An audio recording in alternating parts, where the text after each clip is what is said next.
Hello बच्चों, स्वास्तिका शाला में आपका स्वागत है। हम पहले अव्यय पढ़ रहे थे, अव्यय परिचय।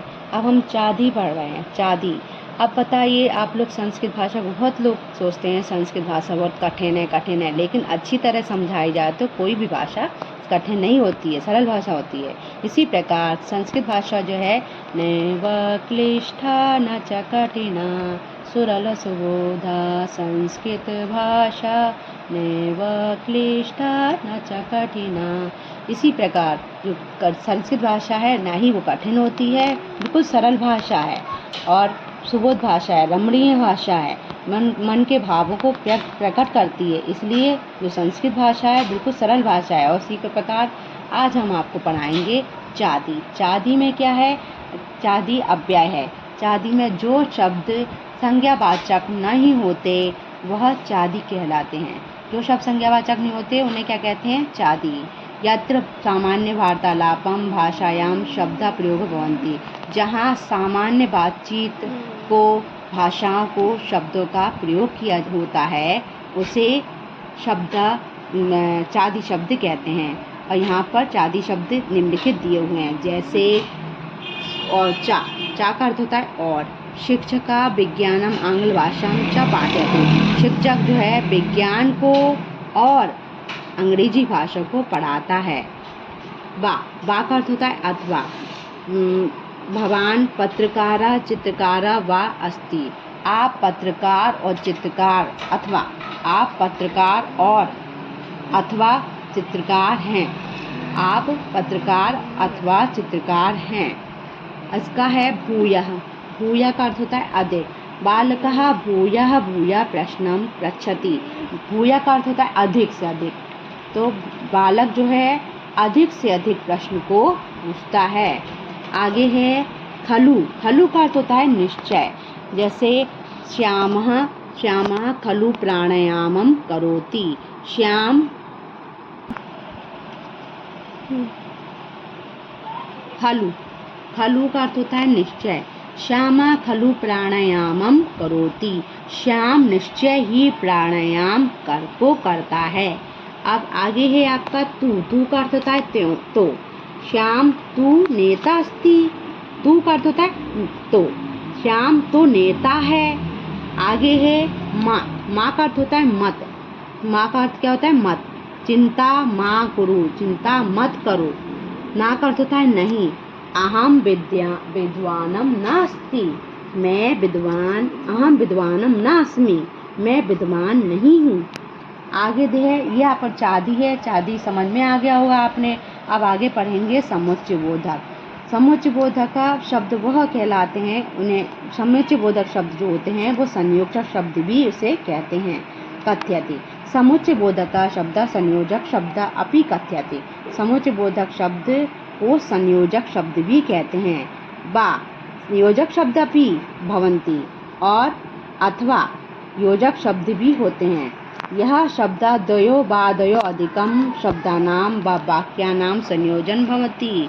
जो शब्द दो या अथवा दो से अधिक शब्दों से वाक्यों की रचना करते हैं, वाक्यों को जोड़ते हैं, उसे समुच्चय बोधक कहते हैं। जैसे अथा का अर्थ होता है आरंभ सूचक के अर्थ में।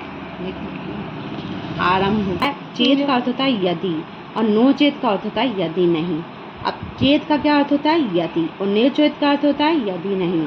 अब अथा का अर्थ होता है, अथा माने आरंभ। जो भी कोई चीज़ आरंभ की जाती है उसमें अथा का प्रयोग किया जाता है। जैसे कोई रामायण प्रारंभ हो रही है या कहानी प्रारंभ हो रही है, कथा प्रारंभ हो रही है, तो उसमें अथा का प्रयोग किया जाता है। जैसे यहाँ हमने उदाहरण दिया है, अथा शिव पुराणम प्रारंभ्यते। शिव पुराण अथा आरंभ है। आरंभ हो रहा है किसका? शिव पुराण का। अथा रामायण प्रारंभ्यते। अथा रामायण का प्रारंभ हो रहा है। चेत का अर्थ होता है यदि, और नो चेत का अर्थ होता है यदि नहीं। चेत पिपासा अस्ति पिबतु। नो चेत न पिबतु। यदि प्यास है तो पियो, नो चेत नहीं है तो ना पियो। अब इसका उदाहरण एक और लिखेंगे अपन। यहाँ लिख देते हैं, चेत विवक्षा अस्ति खादतु, नो चेत न खादतु।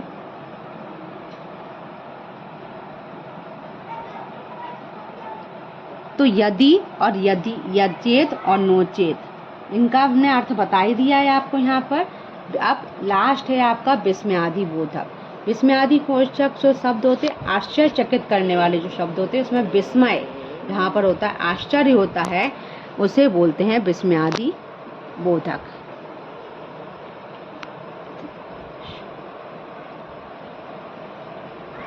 यह शब्द हर्ष, प्रसन्न, दुःखम, ईर्ष्या, भयम, मनोभावायाम प्रस्तुत कुर्वन्ति।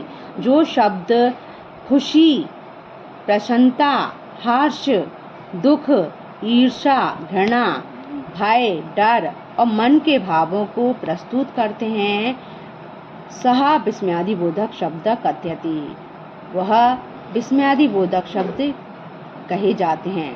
संबोधनम शब्द अपि विस्मयादि बोधक शब्द कथ्यति, संबोधन शब्द को भी विस्मयादि बोधक शब्द कहा जाता है। जैसे यहाँ पर है भो, आहा, आहो, हाँ, तो ये जो हैं आपके विस्मयादि बोधक शब्द हैं। अब हो का अर्थ होता है अरे, आहा का हर्ष के रूप में, आहो आश्चर्य के रूप में, हाँ का कष्ट सूचक के रूप में। तो जैसे यहाँ दिया है भो कृष्णा कुत्र गच्छति, हे कृष्ण कहाँ जा रहे हो। भो रामा अत्र आगच्छ, हे राम यहाँ आओ। तो यहाँ पे भो संबोधन के रूप में प्रस्तुत किया गया है। यहाँ किसके रूप में प्रस्तुत किया गया है? संबोधन के रूप में प्रस्तुत किया गया है। आहा, आहा मतलब हर्ष, खुशी होना, प्रसन्नता होना उसको देखकर। आहा कियत सुंदरम दृश्यम अस्ति, अरे कितना सुंदर दृश्य है।